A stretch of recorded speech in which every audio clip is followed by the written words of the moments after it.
Fa uns dies vaig anar a veure Pares Normals, el nou musical dels Amics de les Arts, i em va passar una cosa molt estranya, i és que per un moment em vaig sentir genuïnament feliç. Tenia la sensació que estava on volia estar, amb qui volia estar, fent el que volia fer. I és una cosa que m'he donat que recentment a la meva vida no em passava. Això és una cosa que la gent que li agrada el mindfulness parla molt, no? Viure en el present, experimentar el que estàs experimentant, i jo m'he donat que en els últims temps jo he viscut constantment pensant en el passat o en el futur. No per problemes del meu passat o perquè em preocupi la vida en un futur, sinó que sempre estàs pensant en el següent que et ve, sempre tens una preocupació, sempre tens una idea i no vius en el present, no aprofites el present i tampoc ets productiu. I vaig tenir la sort que en aquell moment vaig poder reconèixer aquesta felicitat i també adonar-me'n que recentment havia tingut aquestes sensacions estranyes d'estar una mica dispers, de no estar sent productiu, de no estar sentint-me que aprofitava molt la meva vida. Llavors crec que he estat reflexionant-hi molt els últims dies i en el vídeo d'avui parlarem una mica de la meva crisi productiva, crisi personal. Bueno, comencem. Des que vam tornar de les vacances d'estiu, ja farà uns mesos, que m'he notat una mica més dispers i he trobat les coses específiques que em fan estar dispers. La primera és la relació amb les xarxes socials. He tornat a entrar-hi molt més i de manera molt més compulsiva que abans. Aquesta famosa sensació que no saps com i estàs mirant TikToks ja i dius com he arribat fins aquí. I fins i tot m'he donat que era una sensació quasi com si fos una droga. D'això estar avorrit o estar intentant concentrar-me i impulsivament acabes entrant a Twitter o Instagram i pel teu cervell és com, oh, que bé, un nou estímul. Instagram sé que em donarà estímuls. De fet, fent el guió per aquest vídeo apuntant les idees, em vaig adonar que 2 o 3 vegades anava a entrar a Twitter per qualsevol motiu random que jo em donés i la sensació quan obria la Twitter i veia els primers tuits era com, oh, sí, que bé, nous estímuls pel meu cervell. I això era totalment terrible i això és una cosa que jo havia aconseguit superar feia uns mesos i m'he vist que perdent-me el control una mica de mi mateix, torno a aquests mals hàbits constantment. El segon punt específic és que torno a consumir vídeos i podcasts constantment. De fet, el meu vídeo més viral en aquest canal crec que era que et parlava d'aquest problema, que mai estic present en el que estic fent perquè sempre estic escoltant una conversa, escoltant una nova idea, que està molt guai, però no disfrutava del present. Em està tornant a passar, en la que tinc qualsevol moment em poso els auriculars i ja estic escoltant un podcast, una entrevista, un vídeo que tinc de fons, el que sigui. I això és terrible, primer, perquè no estàs present en el que estàs fent i sempre tens la ment una mica distreta amb el que tens de fons. I segon, perquè, i això ja és el tercer punt aquest que he vist, és que he perdut la capacitat de concentrar-me molta estona. Ja sigui perquè estic escoltant alguna cosa de fons o estic buscant una playlist per escoltar o perquè entro a les xarxes socials, com et deia ara, el que jo considerava a vegades que era el meu superpoder, que era que em puc concentrar una hora perfectament en fer feina, 1 hora i mitja, he vist que ja no ho aconsegueixo, que a la que porto uns minuts concentrant-me en una tasca avorrida, el meu cervell ja m'està demanant nous impulsos. I això ja era la primera pota de la meva crisi productiva. Llavors va arribar la mudança i aquí és on vaig veure que jo no sóc una persona que se li doni gairebé això de gestionar diferents coses a la seva vida. O sigui, estar a la vegada intentant fer feina, perquè tenia feina bastant important a la meva feina normal i corrent, fer una mudança, intentar mantenir un canal de YouTube, no arribava a tot. I ja no és que no arribés a tot, és que em passava el dia pendent de totes les coses i a la vegada no feia res. Perquè quan estava a la feina pensava que havia de fer no sé què per la mudança després a la tarda i llavors no treballava gaire. Però quan estava fent una cosa per la mudança, deia, hòstia, és que avui no he fet res a la feina i demà hauré de fer no sé què, i això era el vídeo de YouTube tal. I després quan intentava fer vídeos a YouTube, en veritat estava intentant com això que no he tingut temps de fer la feina perquè no estava concentrat, a veure si potser puc fer ara al vespre que tinc una estona. I llavors al final no fas res, no fas ni la feina bé, ni la mudança bé, ni el canal de YouTube bé, i bueno, què va passant, no? Pues un dia no pots penjar un vídeo al canal de YouTube, un dia a la feina allò, pues va, ja ho faré demà al matí, i bueno, s'ajunta, si ja et dic que no em podia concentrar, que ja tenia aquests mals hàbits, si a sobre hi poses una mudança, una mica el còctel perfecte. Però fins aquí potser encara no tenim tots els ingredients per dir que tens una crisi de productivitat o existencial. Bueno, existencial potser no és la paraula, però hi ha bastanta gent que viu distreta per les xarxes socials i consumint molt contingut i no passa res, no tenen una crisi, és la seva vida normal i corrent, i una mudança no dura per sempre, al cap d'unes setmanes la mudança s'acaba i ja està. I aquí és on em vaig adonar que hi havia una cosa més, i això ho vaig descobrir gràcies a un exercici que es diu l'exercici del botó d'avançar. Aquest exercici el van idear uns psicòlegs que feien un experiment i el que feien era que en moments totalment aleatoris del dia trucaven als participants i els deien, escolta, si ara et dono un botó d'avançar que si l'apretes avances a la següent activitat, el següent esdeveniment del teu dia i el que estàs fent ara ja no ho has d'experimentar. Aconseguiràs tots els beneficis, o sigui, l'activitat es completarà, però tu no has d'experimentar més. Apretaries aquest botó? Llavors, si tu estaves content i tu estaves passant bé en aquell moment, no? Doncs segurament deies, no, és que ja m'agrada el que estic fent, no vull que s'acabi, entre cometes. I si no t'agradava i per tornar una mica un conyazo, doncs deies, sí, sisplau, vull apretar el botó d'avançar, aconsegueixo el resultat, però me voy. Si moltes vegades la resposta era que sí, vull apretar el botó d'avançar, hòstia, segurament estàs dedicant molt de temps de la teva vida en coses que no t'aporten res. És que tu mateix dius que no val la pena experimentar experimentar allò i que si poguessis ho passaries. Jo em vaig adonar fent-me aquesta pregunta en diferents moments del dia que la meva resposta molts cops era que sí. Hi havia moments d'excepció. Jo que sé, estava al gimnàs i em feia aquesta pregunta a mi mateix d'apretaria el botó i pensava, no, jo vull seguir experimentant al gimnàs, és on vull estar, la següent hora m'agradaria estar aquí, m'ho estic passant molt bé, no vull passar, tot i que encara em posés fora igualment, jo vull experimentar això. Però la majoria del dia, moltes vegades era que sí, sisplau, vull passar al següent. El súmum va arribar quan estava aquest musical dels pares normals que et deia que en aquest moment no sé per què em vaig fer la pregunta i la resposta no era que és que no apretaria, és que la resposta era és que si pogués tirar endarrere m'agradaria tornar a començar aquesta experiència i tornar-la a viure una altra vegada, perquè m'estava agradant molt. Volia tornar a experimentar això en algun moment. I aquí és on em vaig adonar que, hòstia, això no em passa gaire a la meva vida. Visc constantment intentant pensar en què és lo següent, preocupat per fer moltes coses i a la vegada sense gaudir de fer tot el que estic fent. Arribat a aquest punt, doncs, hi ha dos problemes a adreçar. El primer és aquest de la distracció i la concentració i com ser una mica més productius, però també aquest altre una mica més gros o una mica més difícil de definir, però que és aquesta sensació de frustració o descontentament. No li vull dir descontentament perquè no estic descontent a la meva vida, jo sóc molt feliç, però aquesta sensació que em fa ràbia de dir, hòstia, si jo faig coses molt xules al meu dia a dia, però no les experimento com m'agradaria. Bueno, vaig beure una mica d'aigua i parlem de com solucionar aquests dos problemes.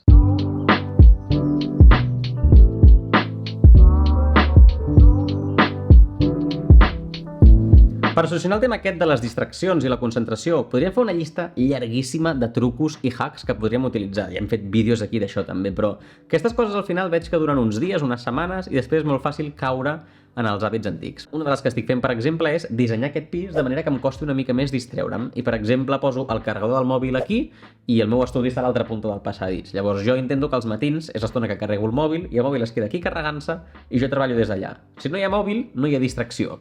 Però el que passa amb aquests hacks, ja et dic, duren uns temps i després hi arribarà un dia que trobaré l'excusa per posar-me un carregador allà o per endur-me el mòbil allà pel matí, pel que sigui, i llavors tornarà a caure la temptació de la distracció. Llavors el que necessitem és un canvi de mentalitat, és el gran repte d'aquestes coses, no? Que tu com a persona realment canvis la manera de fer les coses, els teus models mentals, i intentis ser una mica més disciplinat, una mica més estructurat. Hi ha dues idees que estic intentant aplicar per millorar això. Et dic, intentant aplicar perquè encara estic en aquest procés de millorar-ho. T'estic explicant que tinc aquest problema, a veure si funcionen aquestes coses, però supertransparent amb tu estic siguent, encara estic en aquesta minicrisi de productivitat. I la primera idea que m'estic tornant a imposar, perquè crec que l'havia oblidat, és que l'acció no segueix a la motivació, sinó que és al revés. La motivació segueix a l'acció. Què vol dir això? Ens pensem que per començar a fer una cosa, per accionar, no? Per fer acció, necessitem estar motivats. Llavors esperem que ens vingui la motivació divina i diem, uah, que bé, tinc ganes d'anar al gym. Aniré al gym. Quan realment el que veiem és que passa totalment al contrari. La motivació apareix després de que l'acció hagi començat. Tu comences a fer coses i no saps com, t'acabes automotivant, veus cosetes, tens ganes i estàs més motivat per seguir fent més. Però és que l'exemple d'anar al gimnàs o fer esport és superfàcil, Si esperes estar motivat per sortir a córrer, segurament no sortiràs a córrer mai. Però si tu un dia dius, va, avui m'esforço i sortiré a córrer, i el segon dia també, i el tercer dia també, el quart dia ja potser ja has vist cosetes, has escoltat una cançó que t'ha agradat mentre anaves a córrer, et va agradar veure tal paisatge, i al quart dia estàs motivat per anar a córrer i dius, va, avui em ve de gust anar a córrer. I aquesta motivació crea més acció després en el temps, però el primer pas sempre és l'acció. El primer pas sempre ha de sortir de tu, que de manera disciplinada o de manera robòtica quasi, t'imposis començar a fer això. I jo esperava totalment que vingués la motivació divina a l'hora de fer un guió, a l'hora de posar-me a treballar. Em distreia mirant xarxes socials i deia, no, sí, ara quan estigui motivat em poso a treballar, No arribava mai, o arribava molt poc. I el moment en què arribava aquesta mini motivació per començar a fer alguna cosa, veia que com més feia, més em motivava. Llavors, és autorecordar-m'ho a mi, això és. Albert, si tu vols estar motivat i tu vols entrar en aquesta situació de que soc molt productiu, em concentro, m'agrada el que estic fent, tu has de posar sempre el primer pas. I la segona idea és que he de recuperar la disciplina que havia perdut. La disciplina a vegades és com la gran enemiga de la motivació, no? Hem de fer les coses perquè estem motivats o perquè estem disciplinats a fer aquestes coses. I jo ara veient-me, de que a l'estiu em vaig relaxar, perquè te'n vas de vacances i el que sigui, i després al tornar no vaig recuperar aquesta disciplina. Em vaig deixar, ja et dic, portar per aquesta motivació que venia, aquest relaxament, i això està molt bé, però quan per exemple, les xarxes socials estan tan ben optimitzades per distreure't constantment, quan la creació de continguts en podcast, entrevistes i així està tan optimitzat també perquè tot sigui tan interessant i hi hagin tants estímuls, si no ets disciplinat, acabes caient en els mals hàbits un altre cop. I he de ser disciplinat en fer coses com no endur-me els auriculars quan vaig a comprar, per exemple, per no estar escoltant coses constantment, no tenir música de fons quan treballo, per exemple, o tenir només una playlist específica que no té ni lletra, així no em puc distreure. És molt fàcil dir ja ho he superat, ja no tinc una mala relació amb les xarxes socials, llavors no passa res si entro un dia o 2 dies o si em salto aquesta norma. Tio, a mi almenys personalment és un conyazo haver de ser tan disciplinat, però després em porta molts beneficis en sentir-me que aprofito el present, que sóc productiu, etc etc. He dit moltes vegades en aquest vídeo. M'estic enrotllant molt i encara ens queda un problema per resoldre, potser més important, no? Que era aquesta frustració interna que sentia. M'he fet una llista de coses aquí per provar perquè aquest és un problema que sí que no havia tingut mai abans, o si l'havia tingut almenys no havia sigut tan conscient i no l'havia volgut adreçar i explicar-la a una càmera. Llavors he fet una mica de recerca, he mirat vídeos, he llegit, hi ha diferents coses aquí. La primera és baixar el llistó. Xoca una mica amb la idea de la disciplina que t'he dit abans, però a mi em passava part d'aquesta frustració venia perquè jo em poso uns estàndards. Jo, per exemple, dic, jo he d'anar al gimnàs 5 dies a la setmana. I si jo no podia anar-hi 5 dies a la setmana, em ratllava i ja tenia un problema i em frustrava. I és una mica baixar el llistó i ser conscient que en aquestes èpoques que, Albert, estàs fent una mudança, Albert, has d'anar a comprar coses, Albert, ve el Nadal, si una setmana no pots anar-hi 5 dies, encara hi pots anar 3. El que a mi em passava és que deia, hòstia, no puc anar 5 dies aquesta setmana, doncs per no anar 5 dies no en vaig cap, perquè 3 no val per res. I en veritat és com, hòstia, a veure, anar 3 dies és molt millor que anar-hi 0, no? Però vaig estar, crec que vaig ser 11 dies seguits sense anar al gimnàs, perquè sempre trobava la cosa aquesta de dir, per què aniré avui si demà no podré anar i demà tampoc i total, jo no consideraré els meus 4 o 5 dies, llavors per anar-hi un dia no hi vaig. És estúpid, aquest raonament segurament estàs pensant, és tonto que no hi... Sí, però llavors el primer pas és una mica baixar el llistó. Potser no cal baixar-lo sempre perquè et dic, també vull ser disciplinat, però ser conscient que en aquestes èpoques que passen tantes coses s'ha de baixar una mica el llistó. El segon punt que tinc aquí és canviar el que es pot canviar. Quan dèiem aquest exercici del fast forward, per exemple, te n'adones que hi ha activitats en el teu dia a dia que dius és que realment no m'aporta res, és que ojalà pogués passar al següent. I hi ha coses que això et diu, vale, ho has de canviar. I si ho pots canviar, canvia-ho. Què vull dir amb això? Un exemple molt concret, a mi, rentar els plats em rebentava. Era un quart d'hora que perdia que sempre pensava, si ara pogués apretar aquest botó i que els plats estiguessin ja nets, però jo no ho he d'experimentar, m'agradaria. Doncs m'he comprat un rentaplats i a sobre d'estalviar aigua, doncs ja no he d'experimentar més la merda de rentar els plats que em rebentava. És un exemple molt concret i molt banal, però hi ha coses que si tu analitzes, jo què sé, en la teva jornada laboral que realment et rebenten i dius és que aquesta cosa no m'aporta res, ojalà pogués treure-m'ho, no sé, comenta amb el teu jefe, per exemple, o intenta organitzar-te diferent, o intenta parlar-ho amb l'equip, però hi ha vegades que aquestes coses es poden dir i dir, hòstia, aquesta tasca que em toca fer a mi és que no us ho he dit mai, però realment no m'agrada gens, l'odio. Potser hi ha un company d'equip que et diu, doncs a mi no m'importaria, si vols te la canvio, jo què sé, m'ho estic inventant, però canviar el que es pot canviar és el primer pas, si no acabes una mica atrapat en la merda. Però també hi ha coses que no és ni tan fàcil canviar-les ni es pot canviar de manera tan ràpida, llavors hem de trobar la manera potser no de fer-les menys dolentes, de que quan et preguntes en el botó d'avançar jo ara passaria aquesta activitat, hi hagi algun motiu pel que diguis no, m'està agradant fer-ho. I això pot ser que mentre rentes els plats escoltes el teu podcast preferit, per exemple. Un exemple específic, jo a la feina ara he de preparar un projecte i això vol dir que he d'estar unes quantes hores amb l'ordinador pensant certes coses i és una feina que faig jo sol i m'he de concentrar una mica. Doncs el que estic fent a la vegada és intentar crear-me una playlist de nadalenca, acústica així tranquil·leta, que de fet, mira, si puc te la compartiré per aquí si la vols anar escoltant, però per estar una mica més chill, no? I si penso en, buah, ara he de posar-me a treballar això en la pròxima hora, dic, buah, quin rotllo, però ara he de treballar en això mentre escolto aquesta playlist i em prenc el meu cafè de després de dinar. Dic, hòstia, ara sí que em ve de gust, això és una altra cosa, no? Doncs bueno, això et fa una mica més feliç, no? Llavors, a intentar solucionar aquesta frustració, que hi ha moltes coses que et dic, ens frustren i no podem treure, trobar maneres de fer-les una mica millors. I l'últim consell que tinc aquí, en veritat, és l'inici de tot. És el que ha fet que jo me n'adoni d'aquesta sensació, faci una mica de recerca, al final t'ho expliqui tu. És que, en el meu cas, és escriure aquestes coses. És adonar-te que et sents d'aquesta manera i ser prou, no sé si dir valent, però ser prou transparent amb tu mateix com per dir-te, hòstia, fa uns dies que em sento així. Va ser el meu procés inicial, no? De dir, hòstia, per què em sento així? És per una mudança? És perquè estic distret? És perquè vaig descobrir el botó aquest d'avançar? No, és perquè em sento així? I només aquest pas, en el meu cas, és escriure, o en el teu pas pots anar al psicòleg, o és parlar amb la teva parella, o és parlar amb els teus pares o als teus amics. Tio, és el primer pas per arreglar-ho tot, és l'acceptació.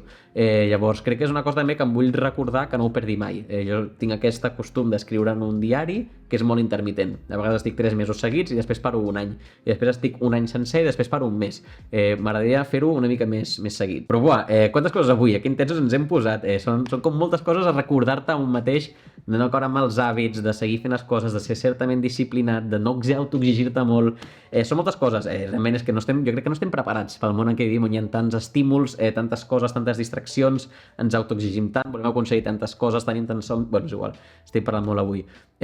Res més, crec que em posaré a intentar aplicar algunes coses d'aquestes i et diré com sempre, no sé, pots comentar què t'ha semblat el vídeo, si tens alguna experiència semblant que ens pugui ajudar entre tots, pots donar un like, si vols, et pots subscriure al canal, òbviament sempre ajuda i crec que ja som quasi 500, estaria molt guai arribar a 500 abans de final d'any. Però bueno, res més, imagino que ens veurem la setmana que ve amb un nou vídeo. Adeu!